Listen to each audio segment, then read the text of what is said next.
Bonjour et bienvenue pour une nouvelle vidéo d'actualité scientifique. Une seule boisson alcoolisée par jour semble entraîner un rétrécissement du cerveau. Une vaste étude portant sur plus de 36 000 scanners cérébraux IRM de haute qualité a révélé que la consommation de 4 unités d'alcool par jour, soit 2 bières ou 2 verres de vin, entraîne des dommages structurels et une perte de volume cérébral équivalent à 10 ans de vieillissement. La science de la consommation d'alcool peut être déroutante et accablante. Un rapide survol des études menées ces dernières années révèle que l'alcool provoque directement le cancer, mais qu'il réduit également l'inflammation et aide à évacuer les toxines du cerveau.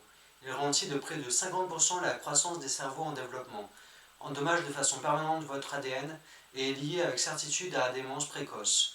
D'un autre côté, le vin rouge contient des composés antioxydants qui sont bons pour votre cœur et peut même contribuer à vous protéger contre les bactéries responsables des caries et des maladies des gencives. Certaines de ces études portent sur la consommation régulière et modérée d'alcool. D'autres portent sur l'alcoolisme prolongé à haut niveau. Et d'autres encore sur les effets des beuveries occasionnelles. Certaines sont des études humaines, d'autres des études animales ou de laboratoire. Certaines sont étroitement contrôlées, d'autres introduisent le chaos du monde réel. Certaines études sont de petite taille, d'autres sont vastes et diversifiées. Il est difficile de tirer des conclusions claires et nettes pour aider à prendre des décisions dans sa propre vie. Voici donc ce qu'il en est de la dernière étude menée par une équipe de l'université de Pennsylvanie et qui a examiné les IRM cérébrales de 36 678 patients, stockés dans la UK Biobank, tous d'âge moyen ou plus âgés. Cette étude s'inscrit dans le prolongement de précédentes recherches qui s'étaient concentrées sur les gros buveurs chroniques, un terme qui inclut les femmes qui consomment 3 verres ou plus par jour en moyenne et les hommes qui en consomment 4 ou plus. De précédentes études de neuroimagerie avaient montré comment l'abus d'alcool à des niveaux élevés endommage le cerveau au fil du temps, entraînant des modifications de sa structure et de sa connectivité, ainsi qu'une perte globale du volume cérébral, les effets étant plus marqués dans le lobe frontal, le diencéphale, l'hippocampe et le cervelet. Mais selon l'équipe de l'université de Pennsylvanie, la plupart de ces études étaient de faible envergure. Certaines étaient contradictoires et beaucoup étaient mal contrôlées. Cette étude analyse donc plutôt un énorme ensemble de données. La UK Biobank détient la plus grande collection de scans cérébraux IRM de haute qualité au monde.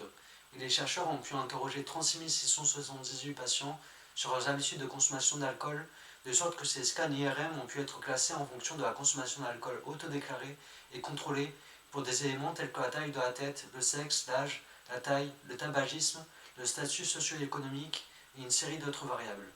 Il convient toutefois de noter que l'échantillon se limite principalement aux personnes d'âge moyen d'origine européenne vivant au Royaume-Uni. En outre, aucune information n'était disponible sur des éléments tels que les épisodes de consommation excessive d'alcool dans le passé. Et les déclarations volontaires ne présentent peut-être pas fidèlement le comportement dans le monde réel. Néanmoins, les résultats sont assez clairs. L'équipe a constaté qu'une à 2 unités d'alcool par jour seulement réduisent le volume global du cerveau et les volumes de matière grise dans un certain nombre de zones, ainsi que les microstructures de la substance blanche. Une pinte ou une canette de bière ou de cidre ou un verre de vin standard, pour référence, représente 2 unités. Les effets étaient raisonnablement faibles à ce niveau. L'équipe a tenté de replacer les choses dans leur contexte en comparant les pertes de volume cérébral à ce qui se produit naturellement avec l'âge. Dans ce contexte, le fait de passer de 0 à une unité d'alcool par jour, disons une demi-bière, entraîne une perte de volume cérébral à peu près équivalente à celle à laquelle on pourrait s'attendre en 6 mois de vieillissement. Mais l'effet n'est pas linéaire, il s'amplifie. Passer d'une unité journalière à 2, une demi-bière ou un verre de vin, équivaut à peu près à 2 ans de vieillissement. Passer de 2 unités quotidiennes à 3, un verre de vin à un verre et demi, équivaut à un vieillissement de 3 ans et demi. Les personnes qui consomment 4 unités d'alcool ou plus par jour présentent une perte de volume cérébral équivalente à 10 années complètes de vieillissement, par rapport aux personnes qui ne boivent pas. Et encore, il ne s'agit que de 2 canettes ou pintes de bière, ce qui peut sembler insignifiant pour de nombreux buveurs. Selon Rémi Davier, co-auteur de l'étude actuellement à l'université de Wisconsin, il existe des preuves que l'effet de la consommation d'alcool sur le cerveau est exponentiel.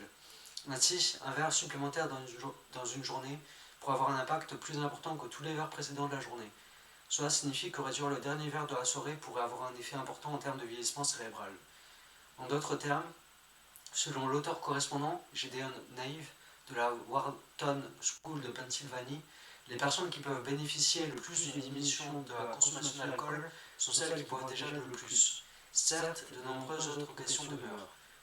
toujours son naïve, cette étude s'est intéressée à la consommation moyenne, mais nous sommes curieux de savoir s'il est préférable de boire une bière par jour plutôt que de n'en boire aucune pendant la semaine et d'en boire 7 le week-end. Il y a des preuves que la consommation excessive d'alcool est pire pour le cerveau, mais nous n'avons pas encore examiné cela de près. En effet, cette étude montre une corrélation plutôt qu'une relation de cause à effet, mais l'équipe pense que certains facteurs de causalité pourraient être mis en évidence grâce à de nouveaux ensembles de données biomédicales en cours de développement, qui suivent de jeunes individus pendant leur vieillissement. Merci pour le visionnage de la vidéo.